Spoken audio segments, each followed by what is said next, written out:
year to year to worship the King, the Hmm. Lord of hosts, and to keep the Feast of Tabernacles. They better come up year to year to worship our King and the feast days. Keep going. Verse 17. And it shall be that whoso will not come up to all the families of the earth unto Jerusalem to worship the King, the Lord of hosts, even upon them shall be no rain. Even if on him, there should be no what? No rain. Y'all won't get no rain. Oh, y'all ain't coming to the feast? Okay.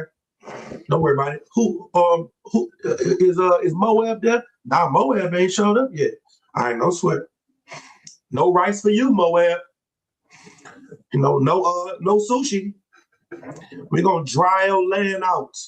You need rain for everything. Rain is very important. Without rain, you have a drought. And that's what's gonna happen. If you don't follow what our God say, if you don't come and worship the King, I'm gonna put an embargo on you. Keep going. Verse 18. Oh yeah, verse 18. And if the family of Egypt go not up and come not that have no rain, there shall be the plague, wherewith the Lord will smite the heathen that come up not to keep the Feast of Tabernacles. You hear that? You know what the Feast of Tabernacle is? Is a remembrance of when we stayed in booths. They gonna have to yearly go and remember what it's like to stay in booths. And if they don't come, then we're gonna take their rain. And then if they still don't come, we're gonna plague them with plagues. That's what's gonna happen to them. They're gonna get punished. They're gonna get the curses that we got in America. You understand? Come. I guess my question was the feast is basically not a high holy day. That's why they able to come to the feast. No, they gonna come. They gonna keep it. Let me tell you, the Feast of Tabernacles is gonna be like Christmas. The Feast of the Unleavened Bread is gonna be like Easter. The way that the world celebrates these holidays, the white man's holidays, they are going to celebrate our holy days. They will have no choice. There will be one God, one faith, one baptism, one body, one everything. There will be no option to serve another God. You have an option here to serve another God. In our kingdom, there will be no option. You're going to do what we say or die. That's right. That's it. The nation that will not serve us will perish. And that's what the white man is trying to get now. The Jews are trying to do that now, the Jewish man. They're trying to live the kingdom that we're going to have under our king now without the king. So they're trying to run everything through them to where if you don't do what they say do, if you don't spend money with them, and then they have a hand. The Israelis' hand is America. That's the Israeli strong hand. Well, we're not going to need anyone to be our hand because we're going to have the Lord of hosts. What does that mean? Christ, our King, is the King of God's army. Right. The Lord of hosts. Host is a military. And he's going to be over God's army. That's going to be his hand. Christ's going to say something, you don't listen. He's going to send the heavenly host. He's going to send the 144,000. He's going to send his military at you. And yikes. You're going to see blacks and Hispanics. You're going to look like you're going to like the Avengers. The superhero is going to be coming knocking at your door. Go ahead, Yagana. Precept out of one. Go ahead. Book of Isaiah, chapter 16, verse 12. For the nation and kingdom that will not serve thee shall perish. Yeah, those nations shall be utterly wasted. You hear that? It said the nation and kingdom that shall not serve you shall perish and shall be utterly wasted. That's the judgment that's coming. That's in the Bible. We ain't making this up. Right. You see what I'm saying? So that's what's going to happen to anybody that don't get down with the program. Damn right. You good? Okay. Most High Christ. Anybody else? Any other questions? I don't see any in the room right now, sir. Okay. Give me that video. What is the video I sent you? The ISUPK Columbus. Yes. Play that video for me. Okay. Did I send you any of those cartel videos? Alive. No, let me give you a good cartel video. Mexico is not. Okay, let me give you a good one where they give a good explanation about what's going on so you can really understand how evil this is. Okay. Yeah, this is a good one. All right. I just sent it to you. Let me tell you something. The white man thinks he's slick. And every time somebody got their hand in a pot of confusion, it's always Dumb and Dumber. It's always the Israeli and Donald Trump. It's always these two dumbasses standing together in stupidity because they know they have but a short time. They know their time is short and they know that, this is all about to come to an head. So they're trying to keep us preoccupied as they work behind the scenes to push their agenda closer. All right? Play that video for me I just sent you. Oh, so like this, it might take me probably like 2 minutes. I got to copy and paste. No sweat. I ain't in no rush. So let me tell you how evil this is. What they're doing is trying to stop Blacks and Hispanics from ever having time to turn toward one another to love each other. Because what you hear Blacks and Hispanics, you hear Black people saying, man, I was finna go to Mexico, but I ain't never going out there because they out there killing the tourists. They out there doing it. When this is a time where Black people would go to Mexico, spend money with Mexico, talk with the Mexicans in Mexico, connect with them, build relationships with them, and kind of bridge the gap. They like, hell no. You niggas ain't going to Cuba. You niggas ain't going to Venezuela. Y'all ain't going out to Mexico and building no bridge with them. They know this is vacation season. They know this is the time where we would all go out there, have drinks, and be merry. And they said, no, we not finna let you guys connect with each other. So what they do? They start wars. And they make it to where now we stay divided from one another. Now we don't talk to each other. We stay away from them. They stay away from us because they see what's happening out here in the States. And they say, oh man, forget them. They're not fighting for our brothers in the land, in the United States. We see what's going on in Mexico. We say, oh no, we ain't finna go get our heads cut off. We see what's going on in Venezuela. We say, oh, that's their problems. Donald Trump just dropped something on them, had them bleeding out their nose and their ears. They're trying to keep us apart. But what they don't understand is it's doing nothing but make us realize that we have a common enemy. Even though we're separate from each other, we agree that the white man is the devil. And we don't have to stand with each other to agree. We can agree right here on the internet, right here like we're doing on the stage, agree. They don't understand that what they're doing is God's plan. And it's perfect. It's perfect because it's pushing us together because the enemy of my enemy is my friend. That's what it is. They're going to make us start being friends because we're going to look at them as enemies.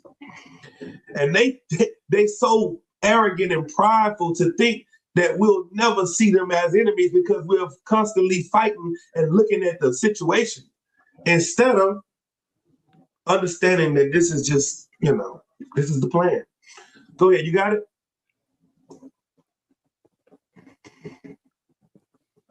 Come on.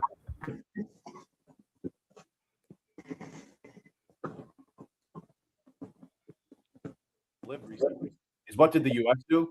And does Israel have anything to do with it? You are not questioning. Hi, everyone. I'm sure you're all seeing the events taking place all over Mexico. And I'm assuming your immediate thought, given everything we have lived recently, is what did the U.S. do? And does Israel have anything to do with it? If you are not questioning it in this way, you're still asleep. But for those of you that did immediately think this, I'm here to tell you that your questioning of this is correct. In fact, the U.S. and Israel are precisely the reason why there is continuous civil unrest and now imminent civil war in Mexico. It has been confirmed that Israeli Mossad and or military has entered Mexico to train Mexican cartels on advanced weaponry and explosives, including how to chemically dispose of dead bodies. And not only that, Israel has been supplying weapons to Mexican cartels as well as providing their Israeli spyware technology in order to give cartels the upper hand on politicians, the military, their police forces, and the Mexican government as a whole. Let me say that again. Israel armed and trained Mexican cartel paramilitary forces as the cartels are using Israeli Paragon spyware technology to control the Mexican government and authorities. And this is the exact same spyware technology ICE is using on American citizens and immigrants. The worst part is, this is not new news. If you do simple research, you'll see that Israel has been training and arming cartels for quite some time now. There is literal documented evidence and even videotape footage of Israeli military training and arming the Medellin cartel in Colombia. In fact, they help train cartels to make people vanish in mass. I highly suggest you watch this YouTube video. Israel is notoriously known for arming major conflicts all over the world in our history because their mission and very existence is predicated on destabilizing the world while trying to make their terrorist ethno-state look like a thriving, civilized democracy that's got their shit together. They've armed militias in Sudan, the Congo, Rwanda, Bosnia, all experiencing genocides of their own as a result. They've even armed Haitian militias, where there is now extreme unrest and insecurity as gang militias are running the country and causing a humanitarian crisis. And do you understand that Israel supplied Russia while also supplying Ukraine during their war with each other? Now, why would Israel do that? And if you did your research, you'd know that this is precisely what they do and have been doing in Palestine. Israel arms ISIS-linked gangs and the Palestinian Authority to fight Hamas, when they've also historically propped up Hamas by funding and arming them to create civil unrest between Hamas and Yasser Arafat's Palestinian Liberation Organization, the PLO. This is literally Israel's global playbook. Destabilize to thrive. And don't think I forgot about you, United States of America, who not only permit Israel to operate the way they do, but you facilitate all of the destabilization in Mexico and practically every single destabilized region on earth. And remember how I just showed you that Israel trains cartels? Well, one of the convicted Israeli trainers whistle blew, exposing that they were tied to the CIA. And who do we all know by now is directly tied to the CIA? The Israeli Mossad, which is literally an arm of the CIA, FBI, ICE, ISIS, and everything in between. Oh, and did you know that the U.S. also trains the cartel? Yup. Now let's bring it back to what we're seeing today in Mexico. Let's put two and two together, everyone. Now, why would Israel arm and train Mexican cartels? So that they can optimally terrorize their own country and government, enough so that the corrupt Mexican government has no choice but to partner with the United States so that they can swoop in and save the day to look like the heroes that stabilized the uncivilized. But in this instance, the U.S. initially tried to distance themselves, where you'll notice that the U.S. gave all the credit to the Mexican military for killing the Mexican cartel leader, El Mencho, when in reality, it's been confirmed on the ground in Mexico that the U.S. Delta Force, a highly secretive Tier 1 Special Missions unit, El Mencho.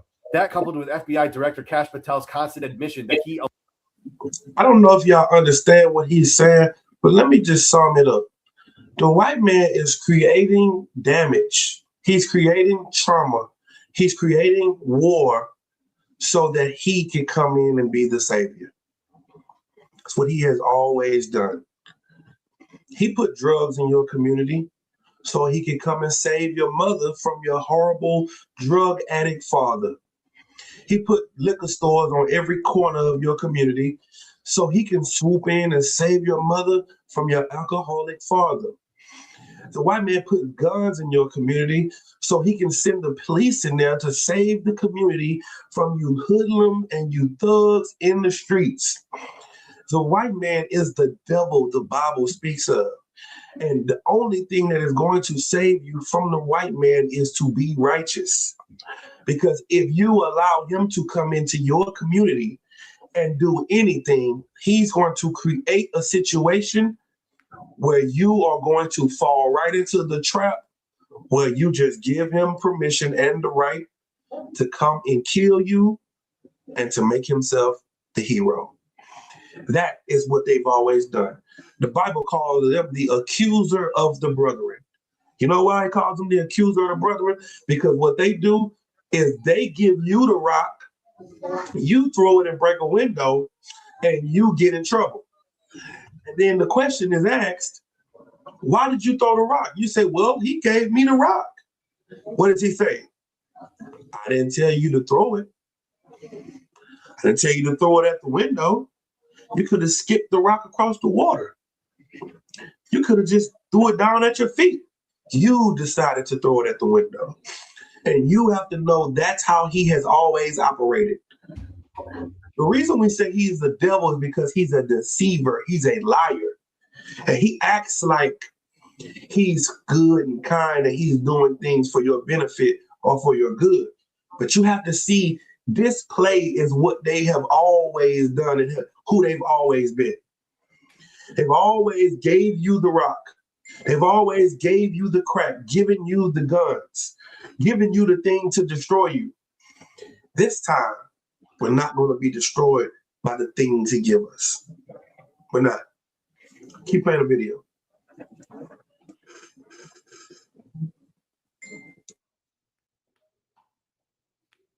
Along with other agents, have been in Mexico performing operations against Mexican cartels, exposes everything we need to know. This is why you saw headlines start off like this, then morph to this, and are now reported like this. Because the U.S. did this with the help of their masters of destabilization, the terrorist ethno-state of Israel. And the thing is, the cartels all know this by now, which is why you are seeing the cartels all retaliate on a large scale across Mexico. They know that the U.S. didn't just provide the intel, but they were on the ground helping militarily. Remember how I said the U.S. Delta Force was behind this assassination? Guess who came out to play as a result? The Los Deltas, which is the elite paramilitary unit under the CJNG, the Jalisco New Generation Cartel, which has now been deployed against the Mexican government for colluding with the U.S. in the assassination of El Mencho. And yes, the Los Deltas are deliberately named after the U.S. Delta Force. The thing is, this is all a strategic play by the U.S. through and through, because they knew the cartels would react this way, causing a literal civil war, all at the behest and coordination of the U.S. and Israel. And what do the U.S. and Israel do best? They take the turmoil that they created in order to paint it as inner turmoil created by the drug lords and terrorists, so that the U.S. can now fully insert themselves militarily to carpet bomb whatever the hell they want while taking control of the Mexican government, thus securing any resources they need to boost the U.S. economy. And this is precisely why we say everything is connected and tied back to the shit starters of our planet, the terrorist ethno-state of Israel and their partners in crime, the United States of America. Have a great day. The world is waking up to the truth about the white man. The world is seeing him for the shit starter that he is. For so long, you've believed that you were the bad people, you were the criminals. You thought that black people were worse than white people until you just found out recently that white people have been eating babies since Rome, since Greece. You start to connect the baby eating and the child sacrifice all the way back to Greece. You go all the way back in history and see that this is a heathenistic custom. The only way people are really able to stomach and see what they're doing is you just starting to look at it as this is just a white people thing. And that's how you looking at it. You looking at it like, well, this is what white people do. This is a white people thing. Go ahead, Tamaki. Man, so like if I could, you just click the bulb in my brain. Even like the history of Zeus was his father ate all the kids. was it him or Hercules? One of them? Like that's their father. Yeah, Kronos. I think Kronos was the one that ate all of his kids, and his mother hid Zeus and gave his father a stone. Right. And then he came and unalived his father and freed his brothers and sisters out of his father's stomach. That is how the white man's culture has always been. What you got to understand is that that's not our culture. That's not who we are. We have always fought together. And they don't ever want you to see how we've always stood side by side. They don't want you to see how we've always stood for one another and been there for each other. I hear so many people say Hispanics can't be the children of Israel because they never been through slavery. You don't know history. You don't know that the slave trade was started with them. You don't know how they fought. Give me my last video. This is gonna bring me right to where I need to go. You don't know how they fought for you time and time again. You talk about the Black Panthers, but then you forget about the Brown Berets. The Brown Berets and the Black Panthers put the food program in the hood together. Go ahead and play that out. Play that video.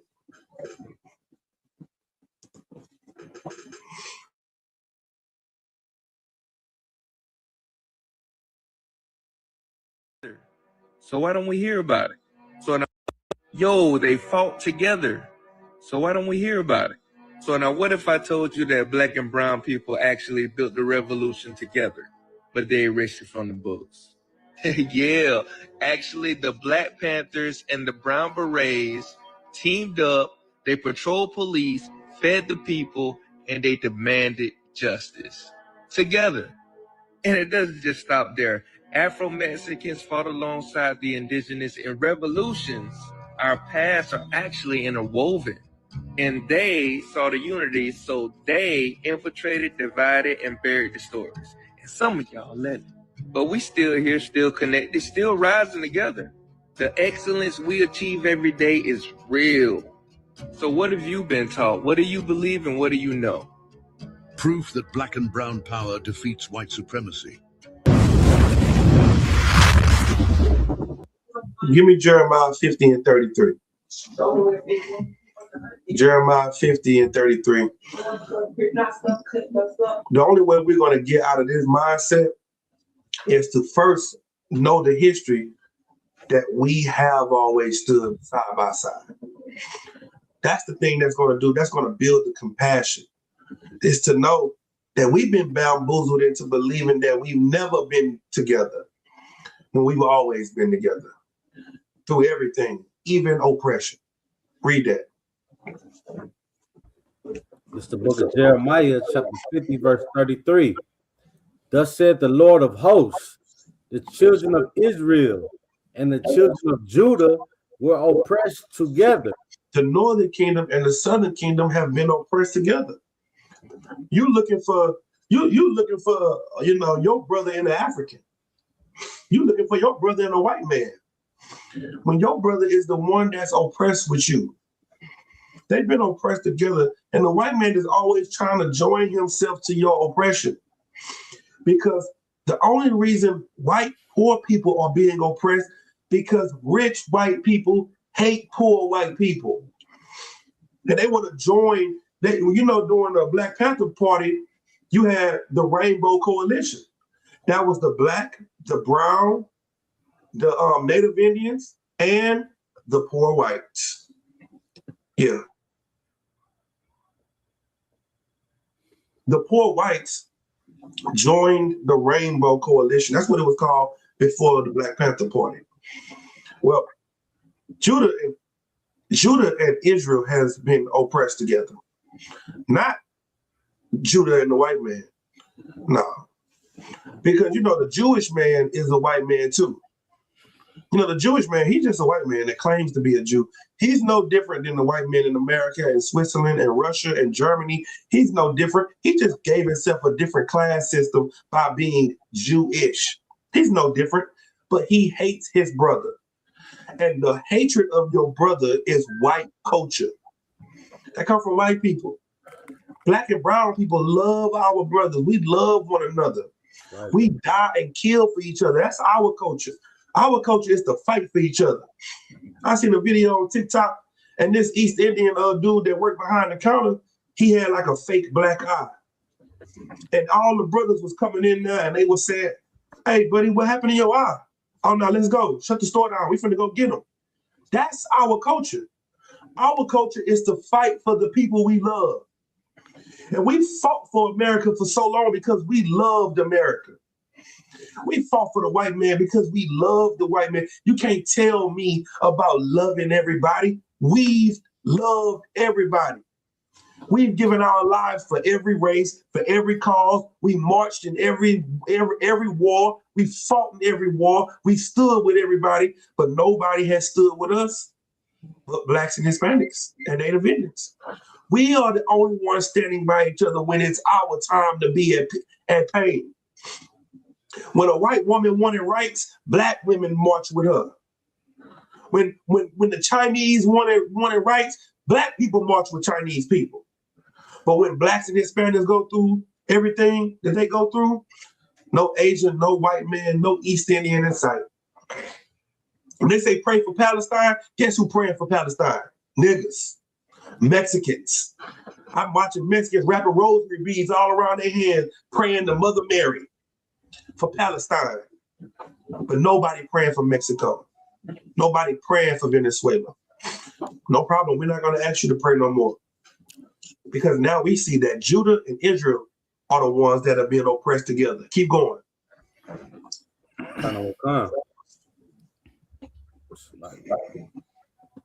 The children of Israel and the children of Judah were oppressed together. Mm-hmm. All that took them captive held them fast. And everybody that had blacks and Hispanics, they held us tight.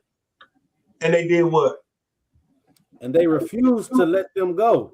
And they refused to let us go. As the white man is starting to see that we are waking up and we're about to be free, what happened in Egypt?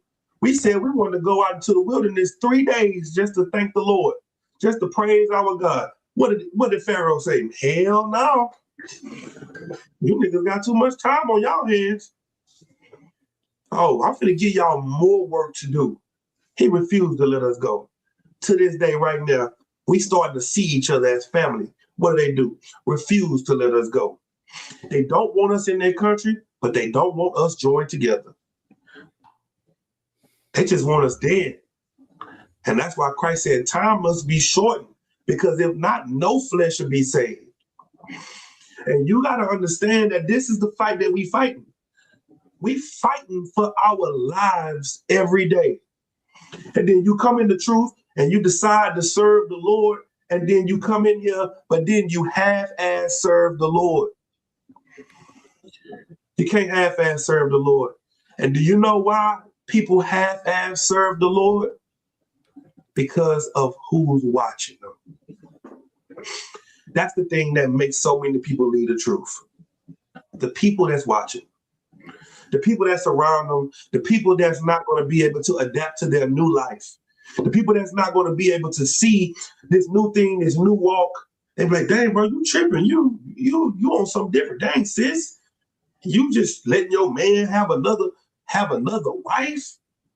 Oh, sis, you tripping. You are going to stop serving God because of what people think about you. And that has happened all over the Bible. That has happened all over the Bible. And when you read it as, oh man, they so wicked. But you don't see when you do it how wicked it is. Don't worry. We're going to read about you in the new Bible, in the new history of our people. Give me 1 Samuel 15. Go ahead, Yagana. I got a question out of one. Go ahead. Being new in this truth, it's been like 4 years now, and teaching people, it's easier to teach somebody that ain't been to church than to teach a Christian. Why is that? It's easy to teach somebody that doesn't go to church because they're not religious. They're practical. So people that's not religious, it's easier for them to realize and understand this because this is practical. This makes sense. Nigga, that people in the world, they logic of life is be the change you want to see. So logically, to a person that's not religious, if I want to see change in the community, each one, teach one. I change my life. I teach him to change his life. He applies it. He changed. He teaches kids. His kids go in the community. They teach other kids. We all teach more people. And then the community change from one person changing. That's practical. But to a religious person, nah, God gonna change me. God knows my heart. I'm waiting on the Lord. God know I can't be perfect. The religious people blames their sin on God. And then they try to get you to serve the God of sin. Christians' God is the God of sin because he can't stop you from sinning. He loves your sin. He loves you in your sin. The God of the Bible hates sin. And he wants you to be perfect. That's why it's easier to teach somebody that's not religious, because practically it makes sense. If I want to change, I gotta change. That's it. Practically, not religious. Let's go to 1 Samuel chapter 15. Read verse 1 through 3. Kana will come. It's the book of 1 Samuel, chapter 15, verse 1. Samuel also said unto Saul, the Lord sent me to anoint thee to be king over his people, over Israel. Now, therefore, hearken thou unto the voice of the words of the Lord. Verse 2. Thus said the Lord of hosts, I remember that which Amalek did to Israel. Stop. Soon as the Lord got a king, the Lord started calling out his ops. He's like, hey, I can raise you up to be the king. All right, so this first order of business, the Lord said he remembered what Amalek did to his people. That's the God we serve. You think God is about all love and forgiveness. God remembers his ops. And you don't understand that you are making yourself opposition to the Lord. You are opwathian. You are opwat. You are opium. That's what you are. You're not a brother. You're not a sister. You are op to the Lord. You're an enemy. And you are making yourself known as an enemy. How? By what you do. Keep going. Kana will come. I remember that which Amalek did to Israel, how he laid wait for him in the way when he came up from Egypt. Verse 3. Now go and smite Amalek and utterly destroy all that they have. No, go love them and give them another chance. Utterly destroy all that they have. Some of what they have. All. Keep the money and the fine flour and the good looking goats. Destroy all. Go ahead. Destroy all that they have, and spare them not, but slay both man and woman, infant and suckling, ox and sheep, camel and ass. This is what God told his king to do as soon as he was raised up. The Lord had Saul be raised up. He said, first order of business, we're going to destroy all of Amalek. You know what Saul said? You know what Saul said? What did Saul say?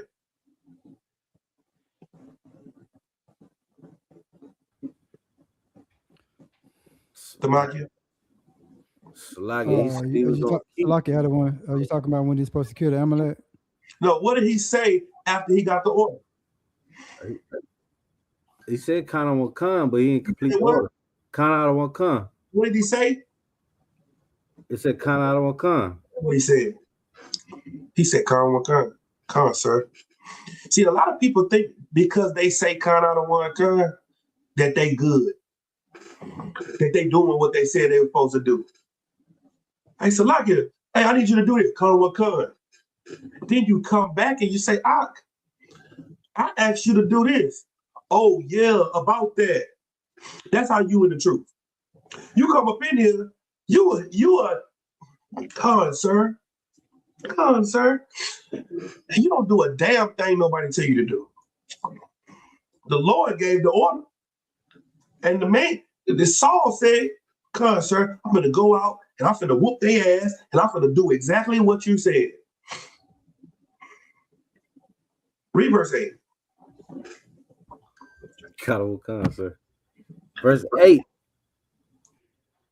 And he took Agag, a king of the Amalekites, alive. He did what? He took Agag, the king of the Amalekites, alive, and utterly destroyed all the people with the edge of the sword. Keep going. Verse 9. But Saul and the people spared Agag. But what?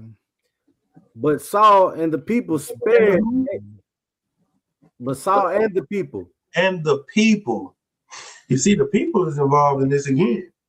See how the people make you sway your judgment on what you should do, what's right and what's wrong, because the people are involved.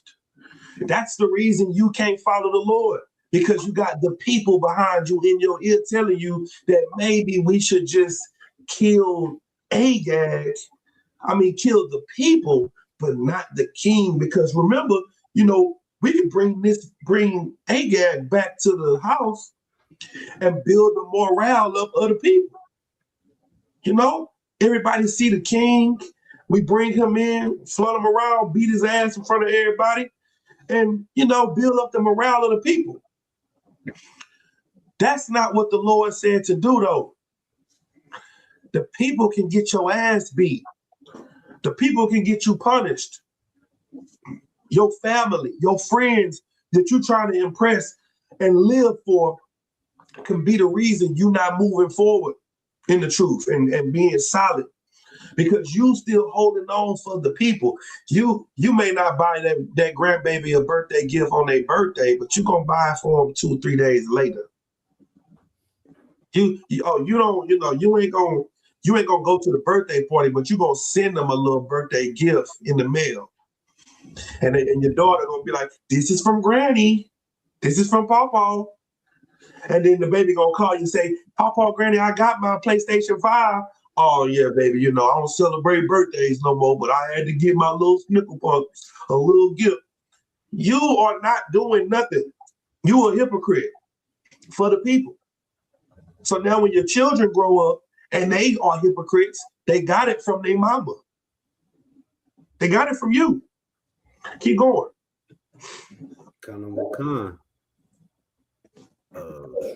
Verse 9.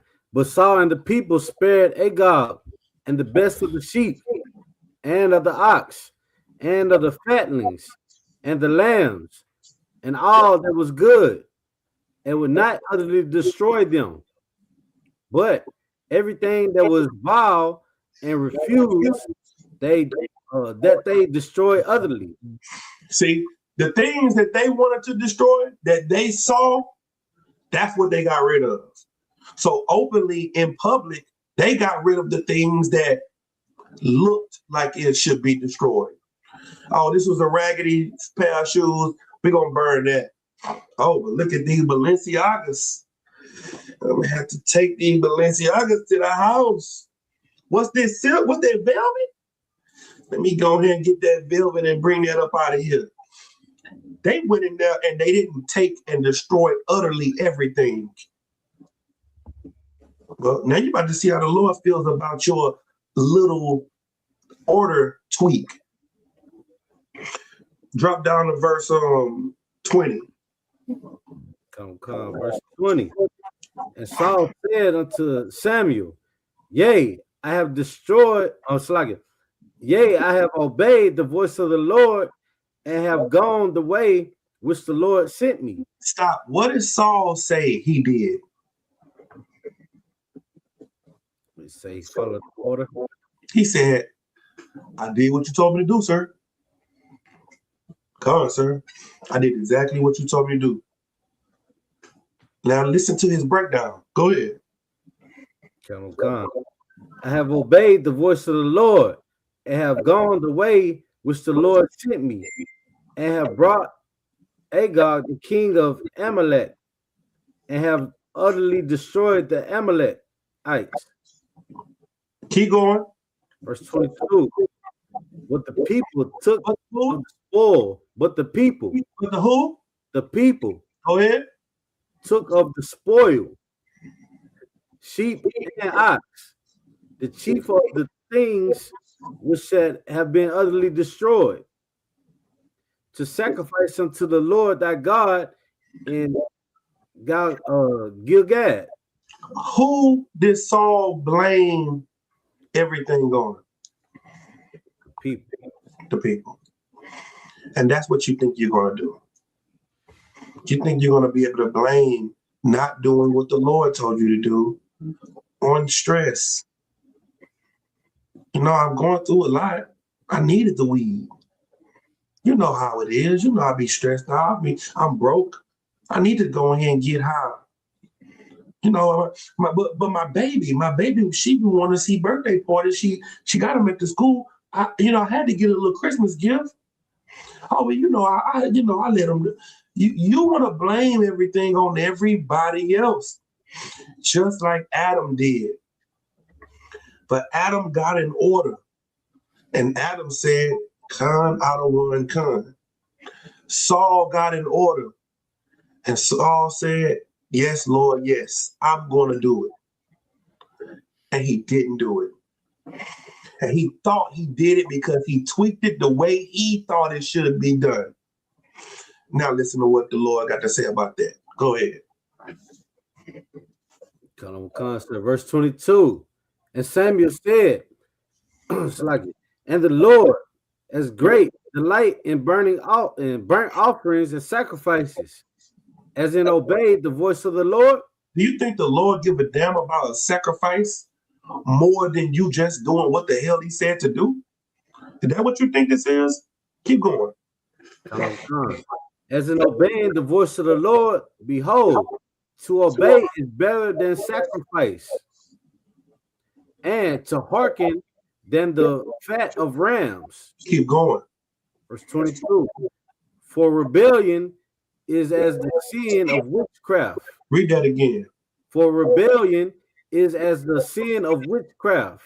Obedience is better than sacrifice, but rebellion is like witchcraft. That's how evil it is to the Lord. It's not a small thing. It's not I thought it wasn't that big of a deal. That's not how the Lord see it. See, you keep looking at things the way you want to look at it, and you want God to see through your eyes, while God wants you to see through his eyes. He wants you to see through his eyes and just do what the hell he says to do. Go ahead. And stubbornness is as iniquity and idolatry. Because thou hast rejected the word of the Lord, he has also because thou hast rejected the word of the Lord, he has also rejected thee from being king. Hey, he got fired on his day off. He got fired as soon as he got in office. He got in office, got anointed, got fired. And now he was still the king for years. But you know what he didn't have with him? Huh? The Lord.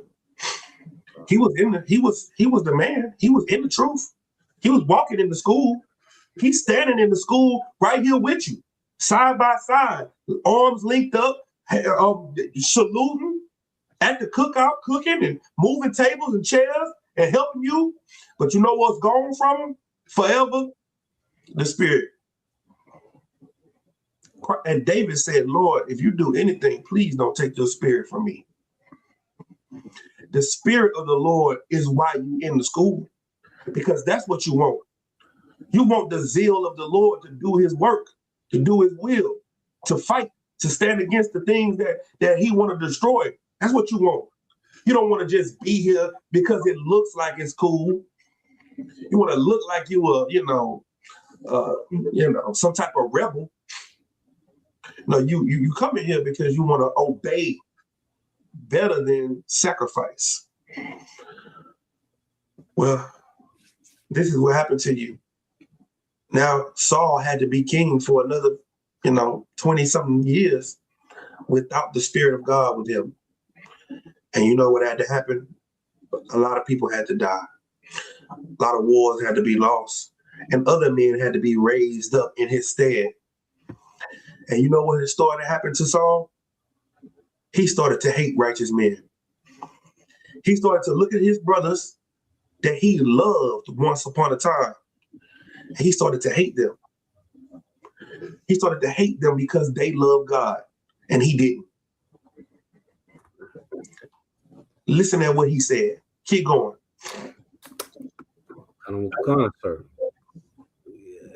Verse 24. And Saul said unto Samuel, I have sinned, for I have transgressed the commandment of the Lord and thy words, because I feared the people and obeyed their voice. I feared who? I feared the people. You see how we keep hearing about the people? The people is the reason you're going to leave the school. The people, your loneliness, your stomach, your lust, your desire to fit in with the civilization and everything around you, with society. That's why you're not going to be able to stand through the long haul of fighting in the truth. That's why you're not going to make it, because of the people. He feared the people. Keep going. It's like a come. Verse 25. Verse Did you finish 24? Yeah, you feared the people and obeyed their voice. Go ahead. Verse 25. Now, therefore, I pray thee, pardon my sin and turn again with me, that I may worship the Lord. Go ahead. Verse 26. And Samuel said unto Saul, I will not return with thee, for thou hast rejected the word of the Lord, and the Lord have rejected thee from being king over Israel. Yikes. Let me tell you something. The Lord rejected Saul, and nobody knew it. Nobody knew that he was rejected but Samuel the prophet and himself. And you don't want to be in that situation to where the Lord rejects you because you choose the people over him. First and foremost, the Lord never wanted us to have a king because he never wanted us to be like the people. So he gave us a king because we wanted it. The Lord was giving the people what they wanted. And then the leader became a people's king. You know what the Lord always wanted from his king? A king that was after mine own heart.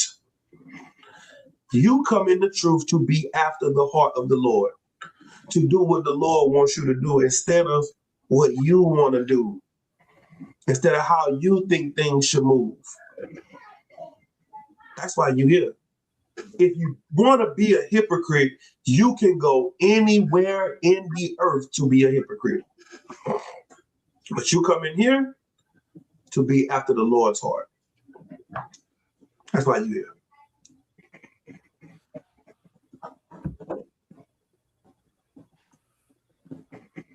All right, let me get Matthew 21.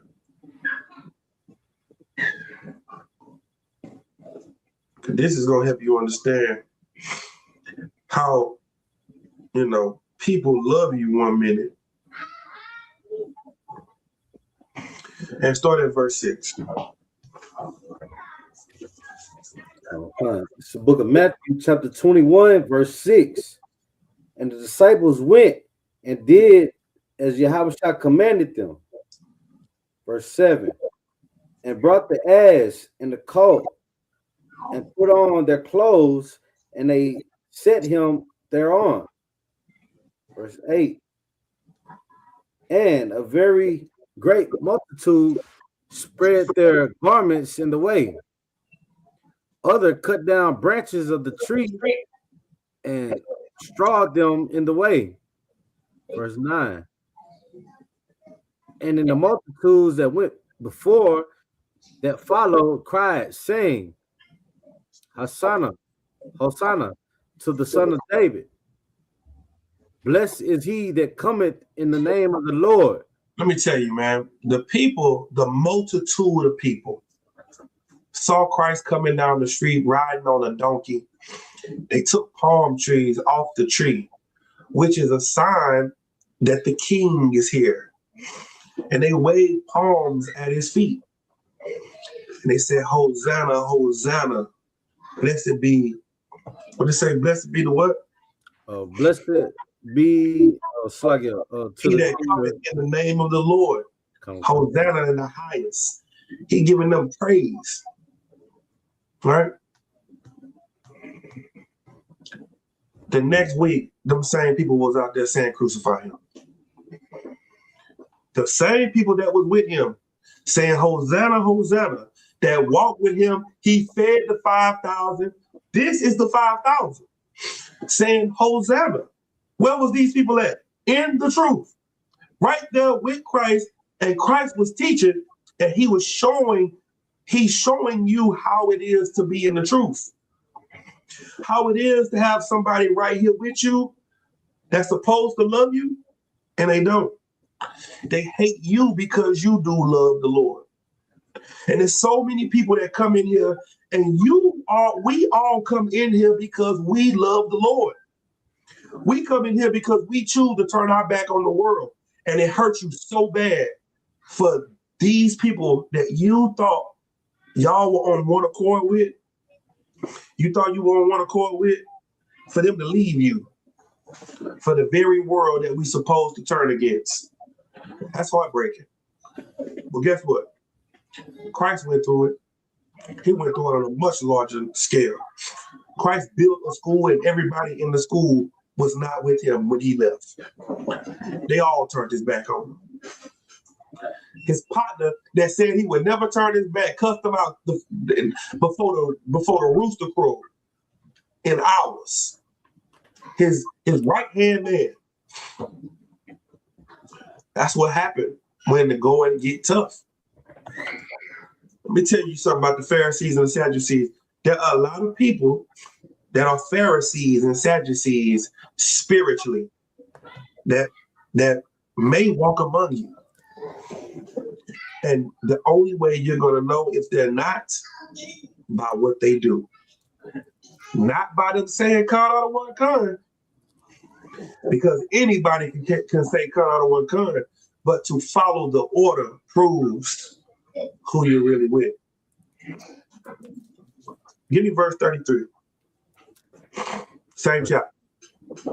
Verse 33.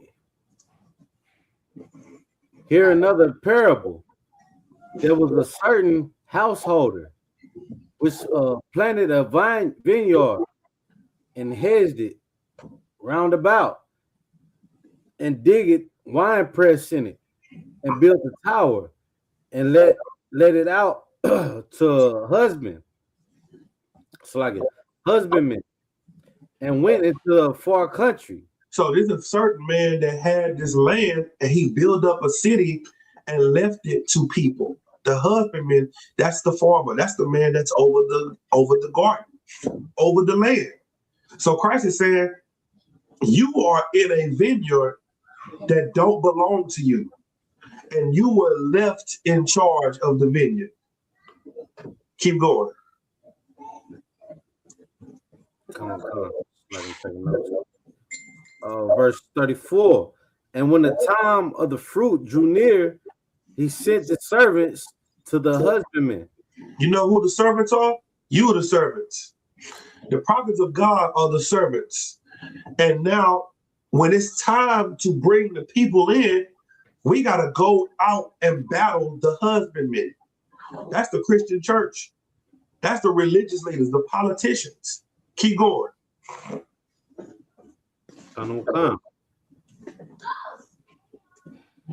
What was that? That they might receive the fruits of it. Verse 35. And the husbandman took his servants and beat one and killed another and stoned another. So that he take the prophets of God, beat them, stone them, and kill them. He take the men of God that do the work of God and brutalize them. Keep going. Come on. Verse 36.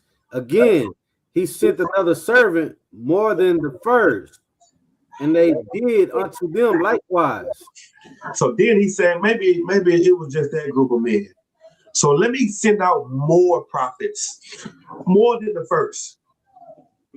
Let me not send out, a handful of prophets. Let me send out a bigger group. Keep going.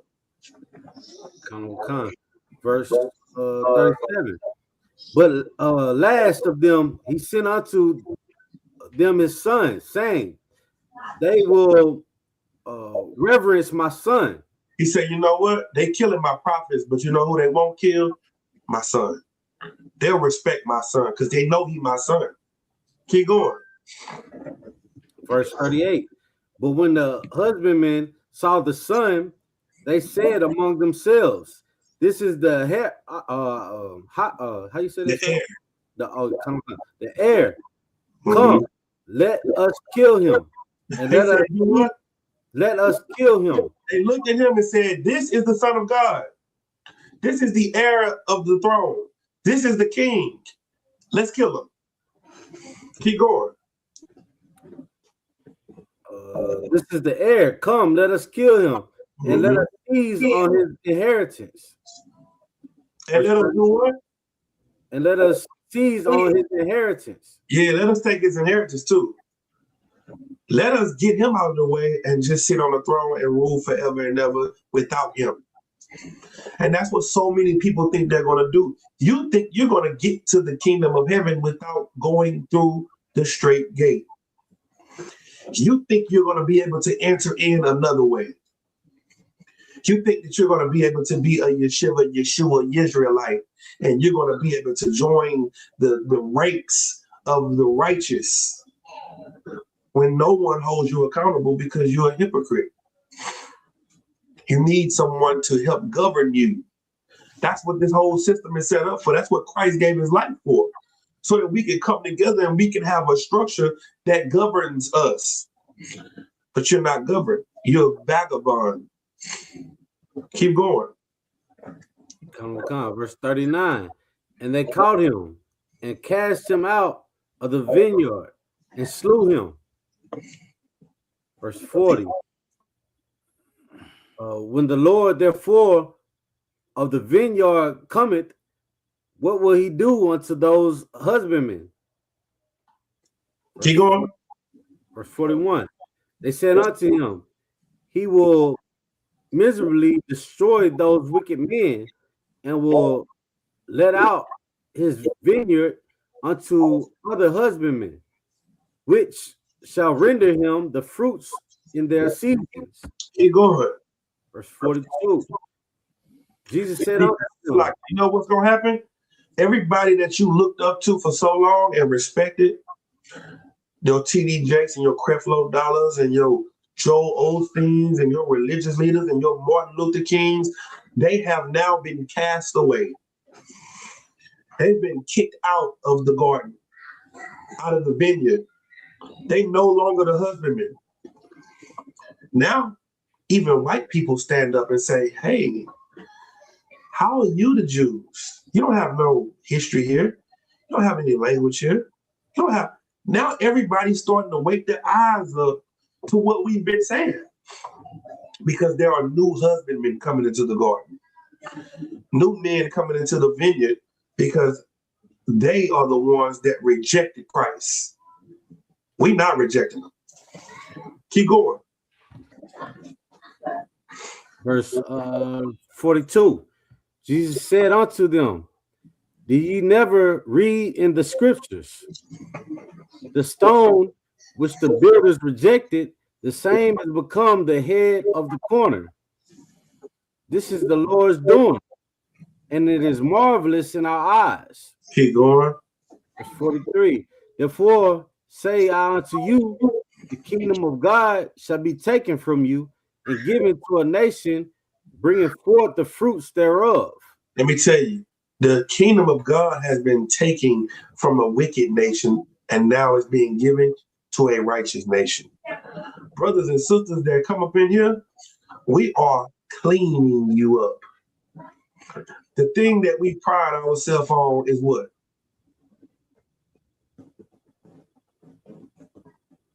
What do we pride ourselves on? What is the thing that makes us know we're not like anyone else? Go ahead. Being reborn. Yeah, but give me another phrase. What's something that we know we are that nobody else is? We're not, I'm sorry, we're not this, but everyone else is. Hypocrite. Yes. That's what we pride ourselves on, not being hypocrites. Everybody else, we hypocrite. They all some hypocrites. Everybody else is just fake, fraud, phony, not real. And you come in here to fight against hypocrisy. That's what you fight against in here. What is your job to do? Find more fruit like you that want to be like you.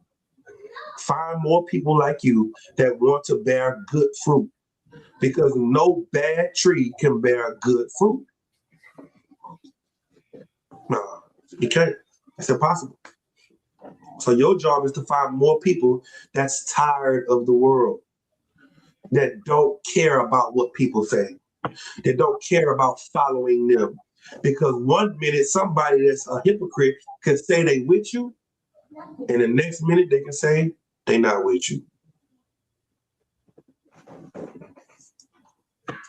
Give me one more scripture. Give me Luke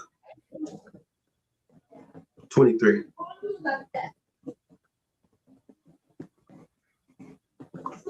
Luke 23.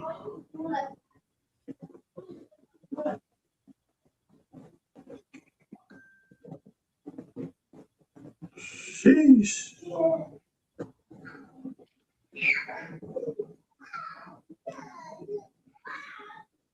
You ready? Come on. You want me to start at 1? 28.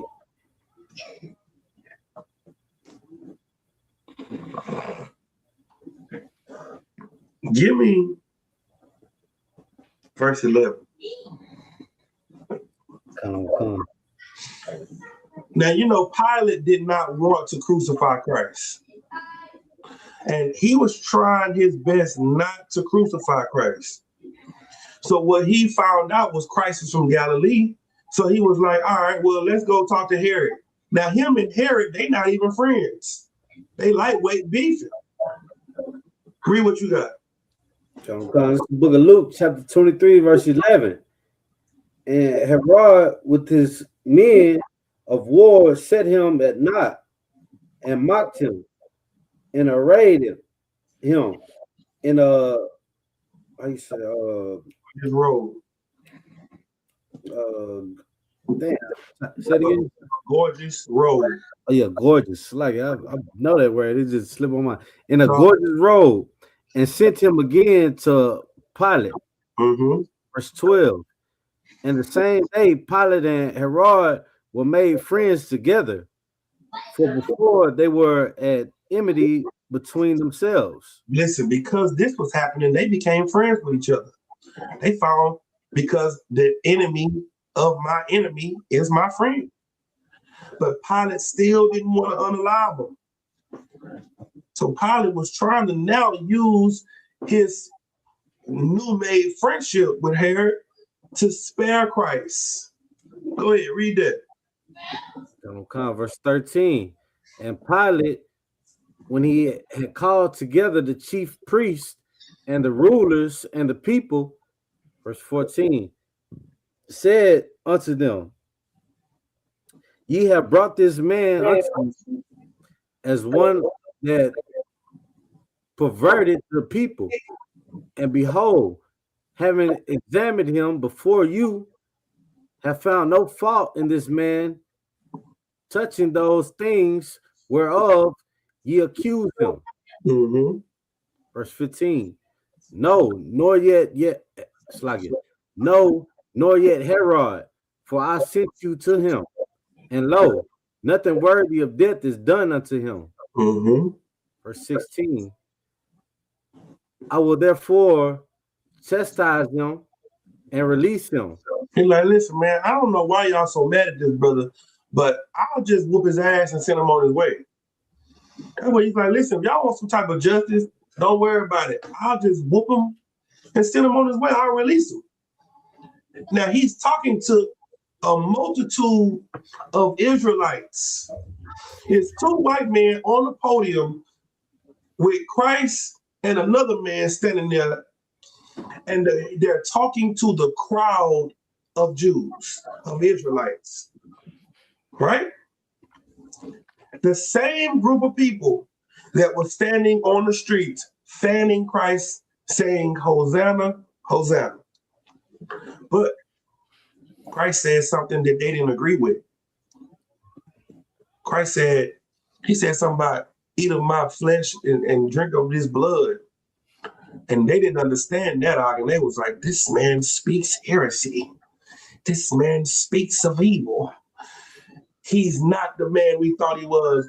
He's an evil man. And that happens a lot. A lot of times people are looking for something in class so that they can have a reason to leave the truth. Oh, the general said what? Oh man, that's blasphemy. When you know, if somebody was to tell about all the things that you do, you would have been stoned.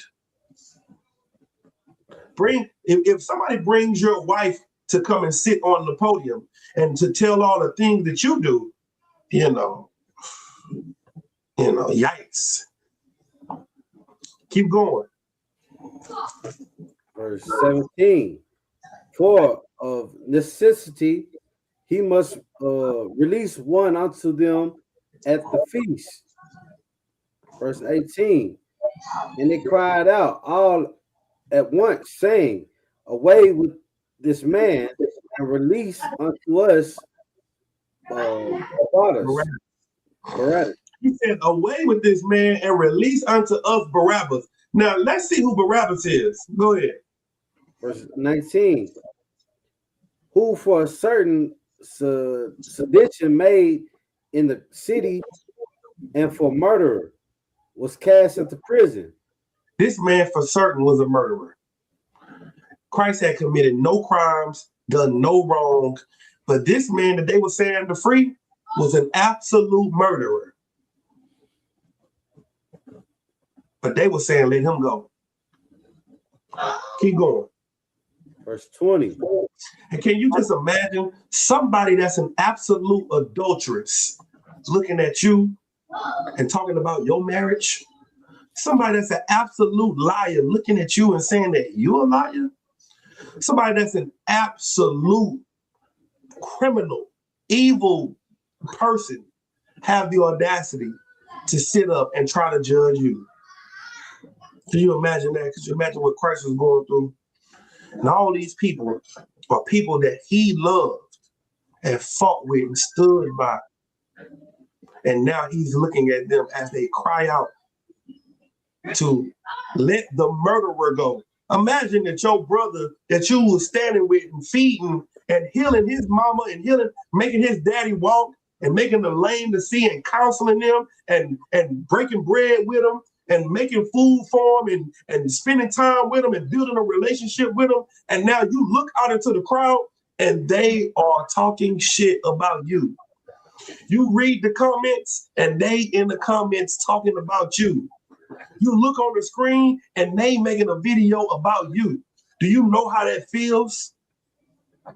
Do you know how it feels to have someone that was so close to you that you love just slap you in the face and turn into an enemy? Well, that's following Christ, because Christ saw everybody he stood with and stood for and gave his life for stand up and say, keep reading. Come, verse 20. Pilate, therefore, willing to release Yahushua, spake again to them. Verse 22. But they cried, saying, crucify him, crucify him. He said what? Crucify him, crucify him. What did his partner say to him? Crucify him, crucify him. People that he healed and fed and took care of, they yelled out to the police and said what? Crucify him, crucify him. Yeah, this is what you're going to have to understand being in the truth. Your mama going to call the laws on you and say he in the code. When they start persecuting People are going to make sure you get persecuted first. Why? Because you follow Christ. The people have always been the enemy to righteousness. And if you can lock that in your mind, you have to ignore the voices of the people. Because the people are the reason you are weak in your righteousness. The people are the ones that won't let you forgive yourself. Yeah, we've all done things that we all deserve to be crucified for, but don't let the people remind you of who you used to be. Because now that you're in here, you are not that person anymore. And if you are that person, you're in the right place to change. Right. If you are still messing up and doing things that's wrong, you're in the perfect place to get help. But call and get help before someone tries to expose you. Because you know who's going to make sure everyone know that you are not sincere? Tamaki? Satan. Nah. Well, you're Satan. But who's going to make sure that you never look like a righteous man? Who's going to make sure the world knows that you are a hypocrite? That he say he in that school, he trying to be better, but he not. Who's going to make sure you never get the pat on your back for changing? Tamaki. The people. The people. Remember that. Remember that the people don't love you. The people never love you. The people never will love you. People never will give you props for the change that you've done. The people will always remember your sins. You better remember that. But what you better do is you better fight against the people. You better fight against everything that they told you and how they tried to destroy you and how they try to destroy you. And you better become a new creature in Christ. That's what you better do. Because the people not on your side. Your family is not on your side. We went and buried my brother the other day. We went and buried my brother and all his family that hate us. All 10 of them. All 10 of them that can't stand us, that couldn't stand what we was doing for him, that was never there for him when he needed help, that wasn't there for him when he needed food or clothes, or when he needed to be bailed out of jail, or if he needed a bill paid, or if he needed a place to stay. None of those family members were there. But the people were sure there to talk noise about him, sure there to oppress him, sure there to find out what he had when he left. That's what the people are here to do. The people are here to beat you with sore strokes, even in your death. Not so. Not here. We're not going to do that.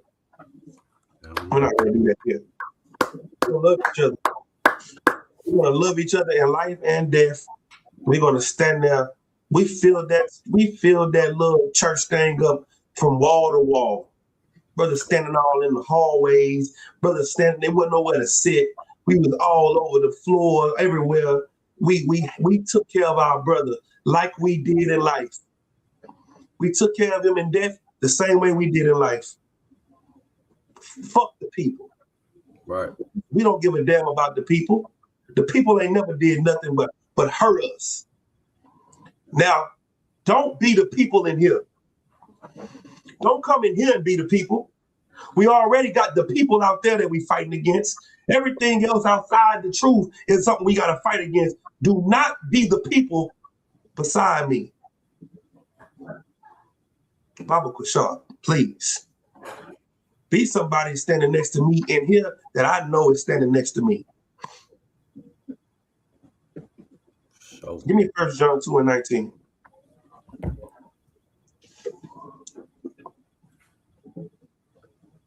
The book of 1 John chapter 2 verse 19. They went out from us. This is how you know who the people are. Who's the people? They do what? They went out from us, but they were not of us. This is why they left. They left us because they were not of us. They were among us, but they could never align with us. They could fix plates and they could cook. They could sweep floors and move tables and chairs. They could set up camp equipment. And they could speak. But they could never be righteous. They could never stand through the test of time. Go ahead, Yaganah. Salakia, sir. Can I be excused? Absolutely. Okay, I gotta get up at 4. Salakia. Hey, how about Shem Yahweh Shabbat the water for coming up? Right. They've been out from us because they were not of us. You know what they were? They were of the world. That's what they were. They were not of us, but they were of the world. Keep going. Okay. They went out from us, but they were not of us. For if they had been of us, they would no doubt have continued with us. If they really would have been in the truth, they would have stayed in the truth. This is how you know who's really in the truth. Because of what you do. Because you stay here. You stand here and you don't move. You don't say, I'm one West till you bury me, and then you leave before you're buried. My brother Karan was one West till we buried him. He one West right now in the graves. And my brother Kodash gave him a headpiece. And I know when Christ returned, he gonna have that headpiece in his hand. That's why it was given to him.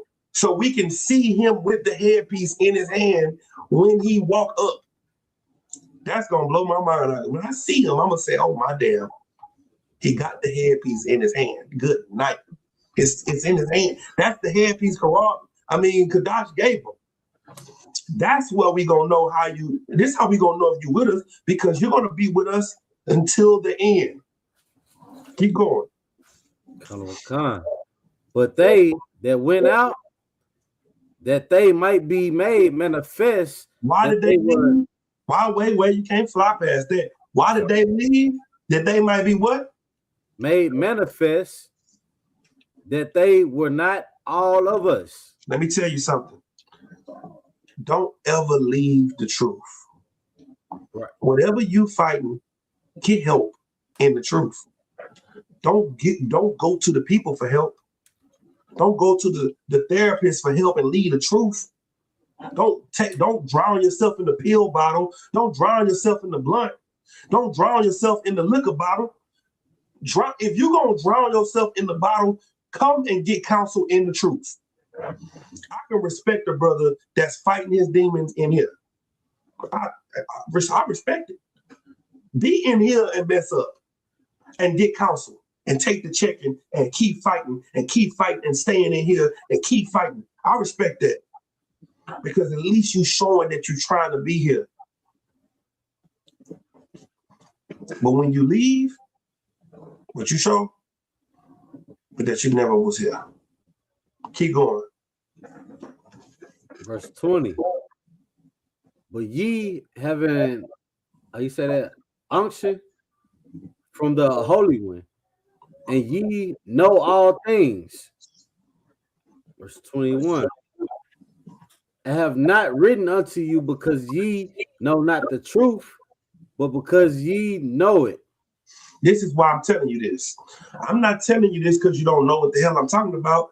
We in here, we experience this. We know what it's like to be in the truth. All of us have had family members turn out they back on us. Lost jobs, lost friends, lost kids, lost wives, husbands, lost people that's close to you, mother, father. Why? Because you decide to serve the Lord. You're going to have to understand that walking this walk is hard. This is not easy. It's not supposed to be easy, but it's worth it, because what we have in here is real. What's going on out there with the people, that's not real. That's fake. And they're going to see how fake it is in a few minutes. It's being exposed more and more every day. Give me John 15. It's being exposed more and more every single day. And there's nowhere else to look. There's nowhere else to turn. Read verse 17. So blacks and Hispanics, this is what we got to do. We got to come together and love each other. Read verse 17. Come on. That's the book of John, chapter 15, verse 17. These things I command you, that ye love one another. This is what you got to know. We got to love each other. That's what we got to do. While the world is fighting against us, while the people is hating us, while the white man is sending military after us, the police, the ICE, the federales, the La Deltas, the Delta Force, the CIA, the FBI, all the three-letter agencies sending everybody after us. All we got is each other, and we got to love each other. Keep going. Verse 17. Oh, it's like verse 18. If the world hates you, ye know that it hated me before it hated you. If the world hates you, it's because it hated him first. You are the representative of him right now. So that means you're going to get the treatment they gave him. They didn't kill Christ because they loved him. They killed him because they hated him.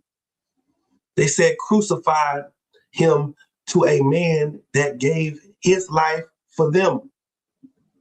Keep going. Verse 19. If you were of the world would love his own. When you were smoking weed, the world what? Of the world would love his own. You was being a hoe and a pimp, the world what? Would love his own. When you sold drugs, the world what? The world would love his own. You was never not invited to a family event. The world loved you. Go ahead. But because ye are not of the world. Because you are not what? Of the world. Because you are not like them anymore. What? But I have chosen you out of the world. Therefore the world hated you. Now, get ready for the hate. All I want to say is, let the world hate us, but let's not hate us in here. Let us love one another. You hear, Christ is talking to the men he's leaving behind, and he's trying to let them know it's already going to be hard enough. Y'all can't hate each other. That's why he started it with, y'all got to love ye one another. Because the world going to hate you because you represent me. So you can't hate each other. We don't have room for hate for each other no more. Right. The time is over with. It's time for us now to sorely focus on each other. I say it all the time. I love blacks and Hispanics so much, I don't love nobody else. I don't have room to love nobody else. I don't have the energy. I only have enough energy to love mine. That's it. Treat your love like your money. You ain't paying my rent. Who rent you paying? Yours. Because you only got enough money for your own bills. Treat your love like that. You only got enough love for your own family. You don't got enough love for the whole planet Earth. Keep going. Verse 20. Remember the word that I said unto you, the servant is not greater than his Lord. Who did he say that to? He said that to his disciples. Remember what I told you. The servant is not greater than the Lord. You no greater than me.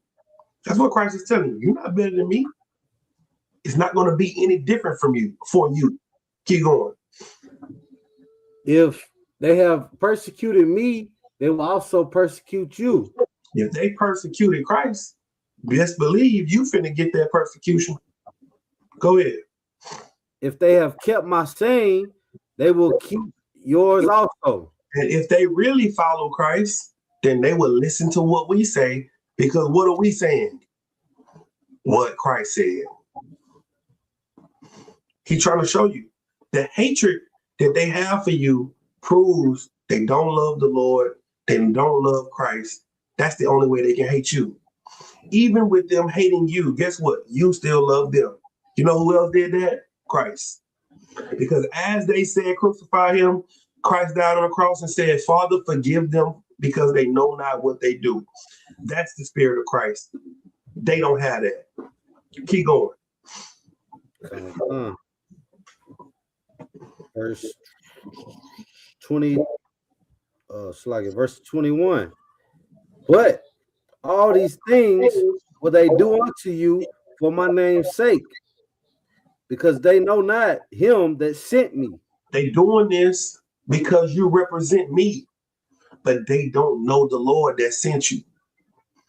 They hate me, so they hating you. But they don't know that we both represent the Most High. Remember that when somebody tells you how dumb you are and how you shouldn't do what you're doing. Remember that. Keep going. Go all the way down to 25 and I'm going to be done. Verse 22. It's like, if I had not come and spoken unto them, they had not had sin. If I wouldn't have came and told them, then they wouldn't have known that they were sinning. You know that if we wouldn't have went out on the streets and said that pork, crab, shrimp, and lobster was against God, that 90% of Christians would have never known that that was even in the Bible. Because when you're a Christian, you only read from Matthew to Revelations. You don't read the Old Testament because you think the law is done away with. If we wouldn't have came out and taught the people what we teach, they would have never known that they were even sinning. Keep going. If I had not if I had not come and spoken unto them, they had not had sin. But now they have no cloak for their sin. Now they don't have nothing to cover them anymore. They don't have nothing to cover their sin no more because you exposed it. You exposed it. And every time you go on the street, you expose their lifestyles. Now they don't have nothing to cover up anymore. The only thing left is the punishment. Keep going. Verse 23. He that hated me hated my Father also. Read it again. He that hated me hated my Father also. He that hates us, they hate the Most High. And you got to remember that. The people that talk so much evil against us, don't take it personal. Don't take it personal at all, because it's just the hatred of God that they have in them, because they only hate the Most High. Keep going. Verse 24. If I had not done among them the works which none other man did, they had not had sin. Come on. But now have they both seen and hated both me and my Father. Go ahead. 25. But this cometh to pass, that the word might be fulfilled and is written in their law. They hated me without a cause. They hate you without what? Without a cause. Let me tell you something. They hate us for no reason. Everything that we showed them, everything that the miracle that you showed them by changing your life is all the miracle they need to see. Them seeing you change, that's all they need to see. That's enough power of God in their face. Just remember, they hate you for no reason. That should help you sleep at night. There is nothing you can do to stop them from hating you. But as soon as you do something bad in front of them, they're going to tell you, see, I was just finna come to class. I was just thinking about coming into the truth. But when you did that, oh man, nah, I'm good now. No, you wasn't. Nope. Just remember, that's what the demon wants. The demon wants you to stay in guilt. The demon wants you to stay in feeling bad and not forgiving yourself. Don't give the demon nothing to boast about. Be ye perfect, as your Father in heaven is perfect. You can do it. Don't let nobody tell you can't do it. You can do it. If you want to know how to do it, come get in class. We'll show you. We'll show you. Is there any other questions? Unless somebody come in right now, sir. Let's look 12. All right. With that, we're gonna get up out of here. Y'all pay y'all tithes, man. Y'all make sure y'all pay y'all Passover fee. The Passover gonna be in Houston, Texas. It's gonna be an amazing event. Make sure you get your hotel. If you don't have a hotel, if you want to get in the hotel, give me a call or the camp leaders. We'll give you the information for the hotel. You know, it's gonna be a glorious event. You make sure you show up, pay a $200 and come up in this Passover. You're gonna get the lamb slaughter on Wednesday. You're gonna get the scripture breakdown on Thursday, the black party on Friday, and the children party, the Passover, and the Feast of Unleavened Bread for $200 for everyone over 17. That's a steal. You're gonna eat for free, you're gonna drink, you're gonna have a great time. Come down and join and enjoy the UPK, the brotherhood and the sisterhood that we got in this school. All right. With that, we give brothers a courtesy salute. Men of Israel, Yahweh Hashem Yahweh Shabbarakatham, to the sisters, Yahweh Shema Allah Thun, by Hashem Yahweh Shah. With that, shalom.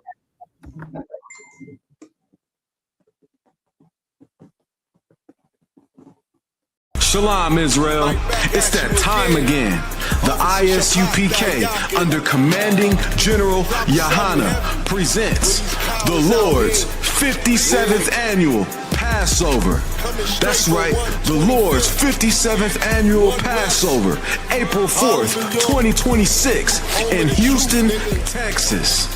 All Black, Hispanics, and Native Americans are commanded to observe the Lord's Passover. This will be the biggest Passover to date. You do not want to miss this. Fresh lamb, fresh wine, and bitter herbs as commanded by the Most High. Only $200 per person ages 17 and up. The biggest event of the year. There is only one Passover, and it's under commanding General Yahana. See you there, Israel. Shalom. Nobody else there to compare to. Train for war, men of war, and war like apparel. Prefer our leaders, can't get between us. Watch where you stepping.